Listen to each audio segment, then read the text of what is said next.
naranasan niyo na ba to? Pati yung weekends may sinesend na activity yung teacher. Be, nag-chat na naman sa akin yung kaklase ko. Meron daw pinapagawa na naman yung teacher namin. Eh, Sunday na Sunday. Ano ngayon? Tignan mo. Sunday ngayon, be. Oh, ano na naman. Pero okay lang yan. Alam niyo kung bakit. Kasi yung 2 minutes masasagutan ka yan. Tignan mo. Kadali-dali magsagot. Wait lang. Tatype natin. Kadali magsagot eh. Send mo nga sa akin. Yan, mag-wait tayo. Guys, ayan na sinanda niya. Open lang natin yan. Mag-screen record ako para i-send ko sa kanya kung ano yung gagawin ko.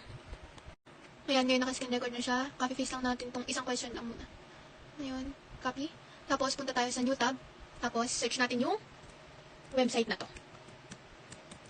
Box. Yan, search natin yan. Enter. Yan, then, paste lang natin. Yan. Enter natin. Yan. O, diba? O, ito rin ang sagot niyan. Ngayon, kung nilahat ko yun, edi within 2 minutes, nakasagot na tayo. Bestie. O, yan. Ngayon, 150 km. Yung sagot dun. G. Stop recording. Tapos, X. Tapos, isend ko na lang sa kanya. Yan. Pegang natin siya. Then, send na natin sa kanya. Oh, send mo ngayon. So, kay ma'am. Try IT out. Blackbox.ai